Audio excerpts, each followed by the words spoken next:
ಧಾರ್ಮಿಕ ಕ್ಷೇತ್ರಗಳಿಗೂ ಸಾಂಸ್ಕೃತಿಕ ಕ್ಷೇತ್ರಗಳು ಅವಿನಾಭಾವ ಸಂಬಂಧ ಇದೆ. ಖಂಡಿತ. ಒಂದು ವೇಳೆ ದೇವಸ್ಥಾನದ ಯಾವುದೇ ಕಾರ್ಯಕ್ರಮಗಳು ಇಲ್ಲ ಅಂದರೆ ಸಾಂಸ್ಕೃತಿಕ ಕ್ಷೇತ್ರವೂ ಕೂಡ ಇಲ್ಲ. ಅದಕ್ಕೆ ನೆಚ್ಚಿಕೊಂಡಿರುವ ಬಹಳ ಮಂದಿ ಇದ್ದಾರೆ.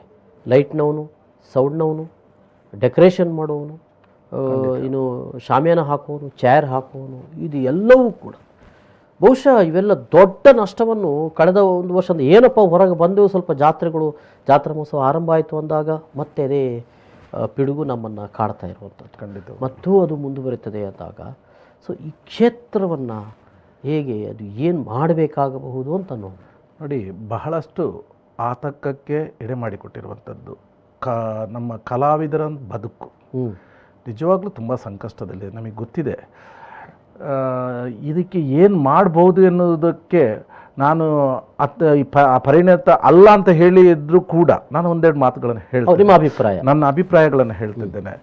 ಈಗ ಈ ಕಲಾವಿದರನ್ನು ಕೆಲವು ಸಲ ಈ ವರ್ಚುವಲ್ ಆಗಿ ಕಾರ್ಯಕ್ರಮಗಳನ್ನು ನಡೆಸುವಂಥದ್ದು, ಹೌದು, ಇದರಲ್ಲಿ ಅವ್ರಿಗೆ ಏನಾದರೂ ಒಂದು ಸಹಾಯ ಮಾಡುವಂಥದ್ದು ಕೆಲಸ ಆಗಬೇಕು.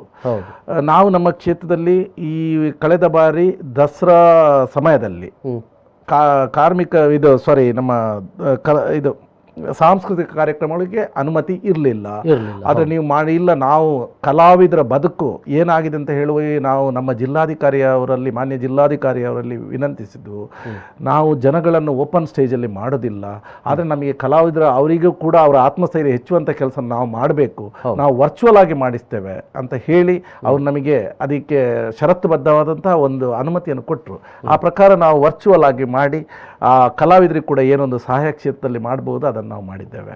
ಖಂಡಿತವಾಗ್ಲೂ ಈ ಬಾರಿಯೂ ಕೂಡ ನಾವು ಗುರು ಬೆಳದಿಂಗಳ ಕ್ಷೇತ್ರ ಮತ್ತು ಗುರು ಬೆಳದಿಂಗಳ ಸಂಸ್ಥೆಯಿಂದ ನಮಗೆ ಹಲವಾರು ಕಾಲುಗಳು ಬಂದಿದೆ. ಬಹುಶಃ ಮುಖ್ಯವಾಗಿ ಯಕ್ಷಗಾನ ಕಲಾವಿದರಿಂದ. ಪಾಪ ಅವ್ರಿಗೆ ಹೇಳಲಿಕ್ಕೆ ಕೂಡ ಆಗೋದಿಲ್ಲ. ಹೇಳ್ತಾರೆ ಕೆಲವೊಮ್ಮೆ, ನಾನು ಯಕ್ಷಗಾನ ಕಲಾವಿದರು ಸರ್, ನಿಮ್ಮ ಹತ್ರ ಹೇಗೆ ಹೇಳಬೇಕು ಅಂತ ನಮಗೆ ಗೊತ್ತಾಗ್ತಾ ಇಲ್ಲ. ಆದರೆ ನಮ್ಮ ಮನೆಯಲ್ಲಿ ಇಷ್ಟು ಜನ ಇದ್ದೇವೆ, ನಮಗೆ ನಮ್ಮ ಯಕ್ಷಗಾನ ಆ ಮೇಳದವರಿಂದ ಕೂಡ ಯಾವುದೇ ಸಂಬಳ ಇದು ಯಾವುದು ಸಿಗಲಿಲ್ಲ, ಇಷ್ಟು ತಿಂಗಳಾಯಿತು, ನಮಗೆ ಊಟಕ್ಕೆ ತುಂಬ ಕಷ್ಟ ಆಗಿದೆ, ಏನಾದರೂ ಸಹಾಯ ಮಾಡ್ಬೋದು. ಅವ್ರ ಹತ್ರ ರೇಷನ್ ಕಾರ್ಡ್ ಕೊಡುವ ಕೆಲವರಲ್ಲಿ ಇರೋದಿಲ್ಲ.